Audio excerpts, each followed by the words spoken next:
بارشوں کے موسم میں ایک مسئلہ جس کا خیال پاکستان میں کوئی نہیں کر رہا، عموماً ہندوستان کے اندر بھی اس کا خیال کوئی نہیں کرتا، ایک بہت بڑی سنت ہے جس کو چھوڑ دیا۔ اور کس نے چھوڑا؟ ہمارے یہاں مؤذنوں نے جو اذان دینے والے ہیں، اور وہ اس طریقے سے چھوڑ دیا کہ رسول اللہ صلی اللہ علیہ وسلم کے زمانہ مبارک میں، مقدس میں، مطہر میں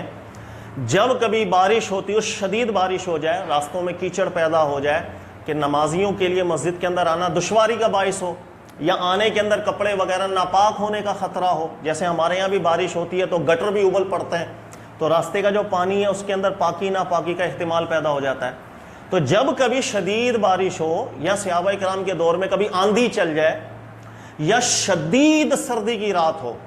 ایسی صورتوں کے اندر رسول اللہ صلی اللہ علیہ وآلہ وسلم حکم ارشاد فرماتے تھے صحابہ کرام کو کہ جب وہ اذان دیں تو اذان دینے کے بعد اعلان کر دیں صلو فی رحالکم، اپنے گھروں میں نماز پڑھیے گا، مسجد کے اندر آ کر تکلف کرنا یا تکلیف میں مبتلا ہونے کی ضرورت نہیں، گھروں میں نماز پڑھیں۔ جو قریب کے لوگ ہوتے وہ مسجد میں بآسانی آ سکتے تھے، وہ آ جاتے، مسجد میں بھی نماز قائم ہو جاتی، لیکن اعلان ہوتا جو تھوڑے دور رہتے تھے وہ مسجد میں نہیں آتے، صحابہ اپنے گھروں میں نماز پڑھ لیا کرتے تھے۔ یہ ایک رحمت ہے، ایک وسعت ہے جو رسول اللہ صلی اللہ علیہ وسلم نے قائم کی تھی۔ بدقسمتی کے ساتھ پاکستان کے اندر مؤذن اس چیز کا بالکل خیال نہیں کرتے۔ ہمارے یہاں بارش شدید ہو، بلکہ بہت زیادہ شدید بھی ہو جائے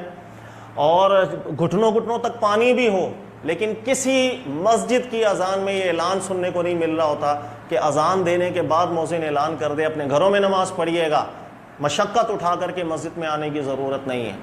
یہ سنت بالکل فوت ہو گئی، یہ سنت کو زندہ کیا جائے، اللہ کے نبی صلی اللہ علیہ وآلہ وسلم کی بڑی پیاری سنت۔ پاکستان انڈیا سے باہر چلے جائیں گے تو عرب ممالک کے اندر یہ بالکل سنت زندہ ہے، اور یہ کوئی ایسی سنت نہیں ہے کہ جسے ہم بولیں کہ کسی عالم کا اختلاف رہا ہے، متفق علیہ۔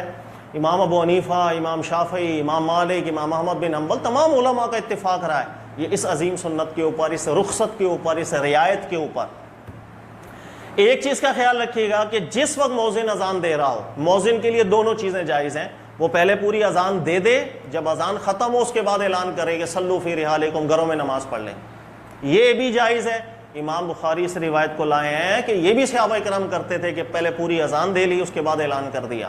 اور یہ بھی جائز ہے، شروع سے یہ بھی ایک تعامل رہا ہے کہ اذان کے اندر ہی جب مؤذن اشہد ان محمد رسول اللہ صلی اللہ علیہ وسلم پڑھے، حی علی الصلاۃ، حی علی الصلاۃ نہ پڑھے، یعنی آؤ نماز کی طرف، آؤ نماز کی طرف، یہ اعلان نہ کرے، بلکہ حی علی الصلاۃ کے بدلے میں صلو فی رحالکم بولے یا صلو فی بیوتکم۔ تو یہ دونوں طریقے آئے ہیں، دونوں طریقے شروع سے ہی صحابہ کرام کے دور سے ایک تعامل کے طور پہ امت میں چلتے ہوئے آ رہے ہیں، دونوں طریقے جائز ہیں، کوئی مسئلہ نہیں۔ پوری اذان دے لیں، اس کے بعد مؤذن اعلان کرے گھروں میں نماز پڑھیں، یا اذان کے اندر ہی حی علی الصلاۃ کی جگہ صلو فی بیوتکم کا نعرہ لگا دے، اعلان کر دے مؤذن۔ یہ دونوں طریقہ کار جائز ہے۔ بدقسمتی سے ہمارے یہاں سنت بالکل مہجور ہو گئی۔ اللہ تعالیٰ اجر عطا فرمائے اس سنت کو زندہ کرنے والے پر، اور ہر اس شخص پر، ہر اس امام پر جو توجہ دلائے مؤذن کو جب شدید بارش ہو رہی ہو وہ اعلان کر دے مسجد سے ہی کہ اپنے گھروں میں نماز پڑھے۔ جزاک اللہ خیرہ۔